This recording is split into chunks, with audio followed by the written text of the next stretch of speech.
अगर मैं आपसे पूछूं कि आज इंडियन पॉलिटिकल स्फीयर में ऐसा कौन सा नेता है जो नरेंद्र मोदी का भी दोस्त है और राहुल गांधी का भी, जो ममता बनर्जी को अपनी दीदी मानता है और एम.के. स्टालिन, अरविंद केजरीवाल, कैप्टन अमरिंदर सिंह और सोनिया गांधी जैसे लीडर्स के साथ बहुत बड़े लेवल पर काम कर चुका है, तो आप शायद मेरे इस सवाल पर यकीन नहीं करेंगे, लेकिन हमारे देश के राजनीतिक गलियारों में एक ऐसा नेता है जो वक्त वक्त पर इन सभी पॉलिटिकल लीडर्स का एडवाइजर बनकर इनकी इलेक्शन जीतने में मदद कर चुका है।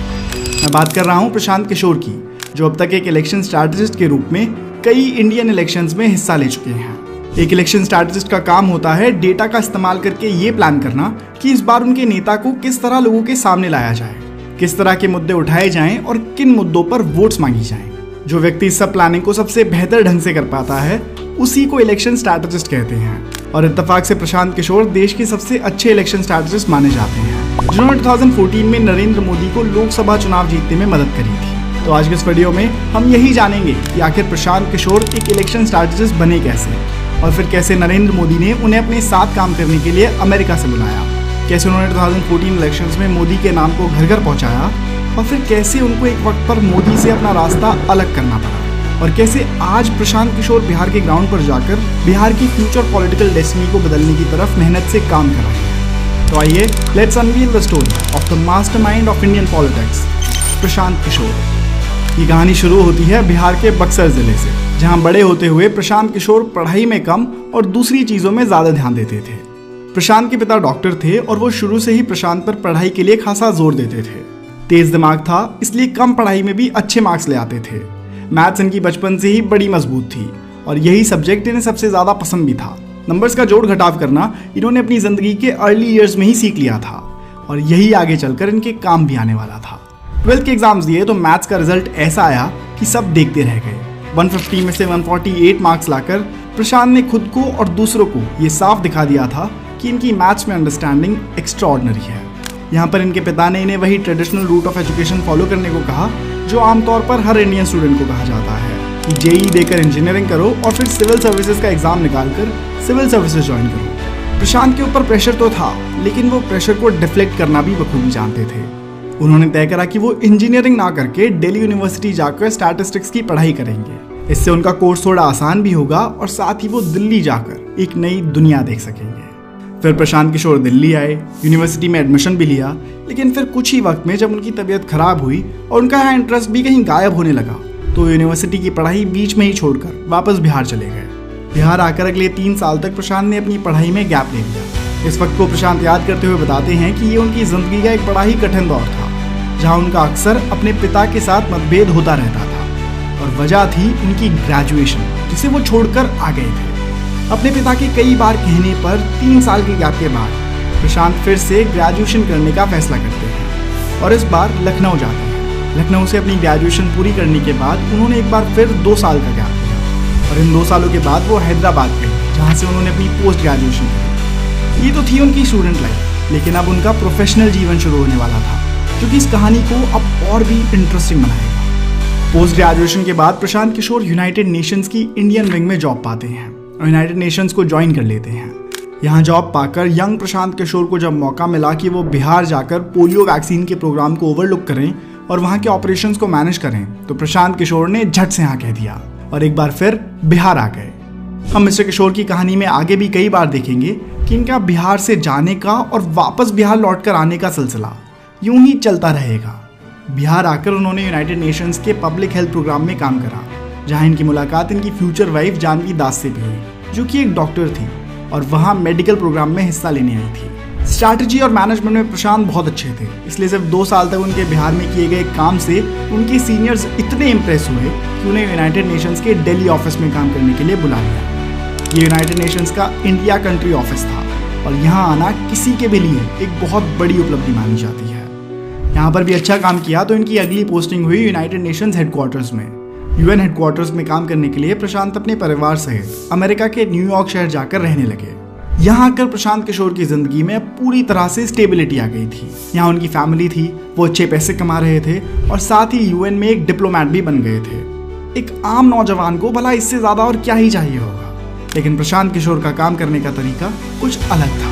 यूएसए में रहते हुए प्रशांत को फील होना शुरू हुआ कि उनकी ऑफिस जॉब अब उन्हें ज्यादा एक्साइट नहीं कर रही और वो सेम जॉब से बोर होने लगे हैं। इसीलिए उन्होंने अपने सीनियर्स को कहा कि वो एक फील्ड जॉब करना चाहते हैं जहां वो ग्राउंड पर जाकर स्ट्रैटेजी और एग्जीक्यूशन पर काम कर सके। इसी के चलते फिर उनकी डेस्क तक एक ऑफर पहुंचा। अब उन्हें अफ्रीका की एक वेस्टर्न कंट्री में जाना था और वहां ग्राउंड पर काम करना था। प्रशांत किशोर ने इस अपॉर्चुनिटी को भी हाँ कहा और अफ्रीका पहुंच गए। कुछ वक्त यहाँ काम करा और जब ये काम भी पूरा हो गया तब इन्होंने अपने भारत देश की गुजरात स्टेट पर मैल न्यूट्रिशन से जुड़ा एक रिसर्च पेपर लिखा। इस रिसर्च पेपर में इंडिया की सबसे डेवलप्ड स्टेट्स का क्रिटिसिज्म लिखा हुआ था कि किस तरह देश की सबसे डेवलप्ड स्टेट्स में भी मैल न्यूट्रिशन कंट्रोल नहीं हो पा रहा है। जब प्रशांत का ये पेपर पब्लिश हुआ तो स्वाभाविक सी बात थी कि गुजरात के कुछ लोगों ने भी ये पेपर पढ़ा और यहीं पर प्रशांत किशोर की लाइफ स्टोरी का सबसे बड़ा ट्विस्ट आने वाला था। इनका लिखा हुआ ये पेपर उस वक्त के गुजरात के चीफ मिनिस्टर नरेंद्र मोदी पढ़ते हैं और जिस तरह से ये पेपर लिखा हुआ था उससे प्रभावित होकर इस रिसर्च पेपर के राइटर की खोज करते हैं। यहीं से नरेंद्र मोदी और प्रशांत किशोर के बीच की बातचीत की शुरुआत होती है। मोदी प्रशांत किशोर से कहते हैं कि भाई अगर आप वाकई में बदलाव लाने की सोच रखते हैं तो शिकायत क्यों करते हो, मैं आपको गुजरात में आकर काम करने के लिए इनवाइट करता हूँ, आप आइए और गुजरात में आकर ग्राउंड पर काम कीजिए। यहीं पर प्रशांत किशोर जो अब तक एक वेल सेटल जिंदगी जी रहे थे, यूएन के डिप्लोमैट बन गए थे। वो अपनी जिंदगी की सबसे लंबी लीप ऑफ फेथ लेने वाले थे। यहाँ उनके पास दो चॉइसेस थी, या तो वो यूएन में रहकर ही अपनी वेल सेटल जिंदगी को एंजॉय कर सकते थे और आने वाले वक्त को अमेरिका में गुजार सकते थे, या फिर वापस भारत आकर भारत की ग्रोथ में कंट्रीब्यूट कर सकते थे। और अब जब उन्हें एक स्टेट के चीफ मिनिस्टर की तरफ से काम करने का इन्विटेशन आया तो प्रशांत किशोर ने अपने देश को चुना और अपनी नौकरी छोड़कर गुजरात आ गए।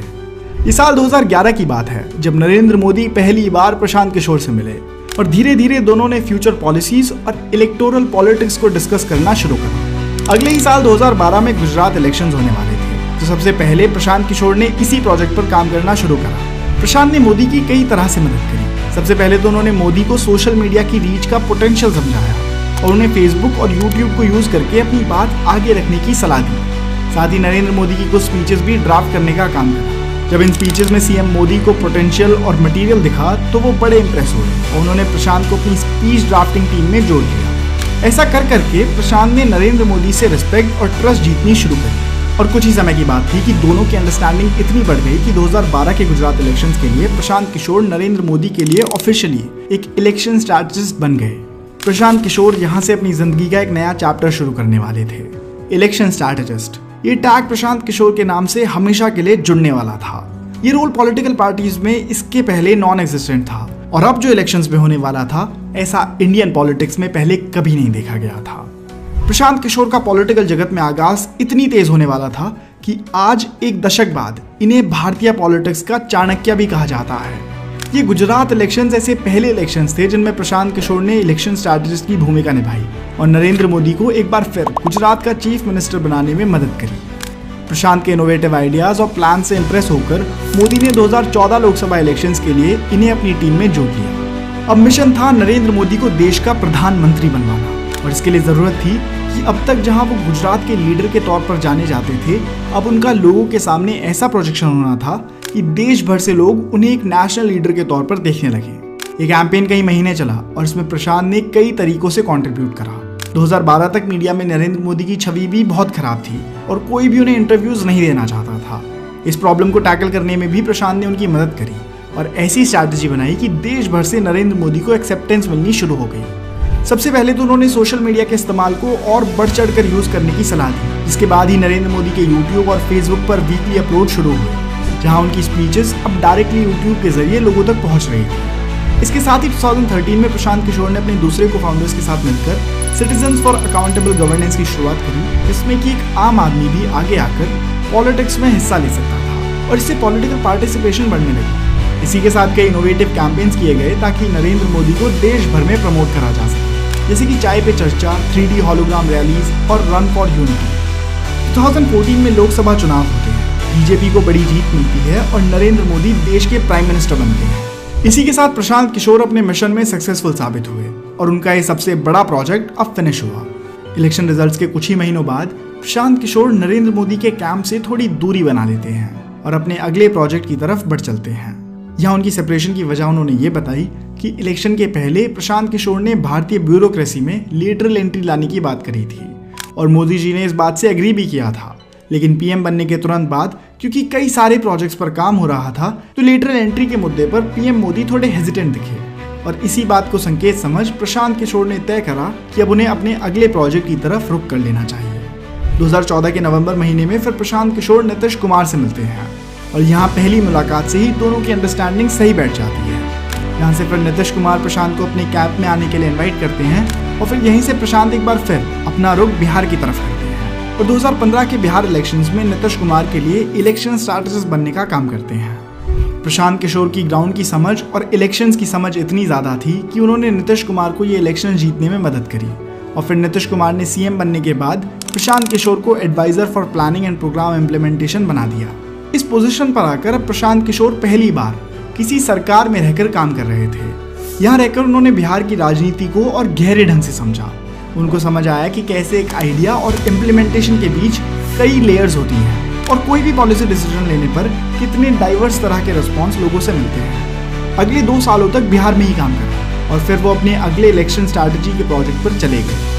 अगले कुछ सालों में कैप्टन अमरिंदर सिंह, जगनमोहन रेड्डी, अरविंद केजरीवाल, ममता बनर्जी और एमके स्टालिन के साथ प्रशांत किशोर ने एक इलेक्शन स्ट्रैटेजिस्ट के रूप में काम करा और इन सभी पॉलिटिशियंस को इनके स्टेट इलेक्शंस में जीत दिलाने में मदद करी। इन सभी प्रोजेक्ट से प्रशांत ने करोड़ों रुपयों की संपत्ति कमानी थी और अब वो अपनी जिंदगी के अगले चैप्टर में जाना चाहते थे। 2021 के तमिलनाडु इलेक्शंस के बाद प्रशांत किशोर ने ये अनाउंस करा कि अब वो एक इलेक्शन स्ट्रैटेजिस्ट का काम क्विट कर रहे हैं।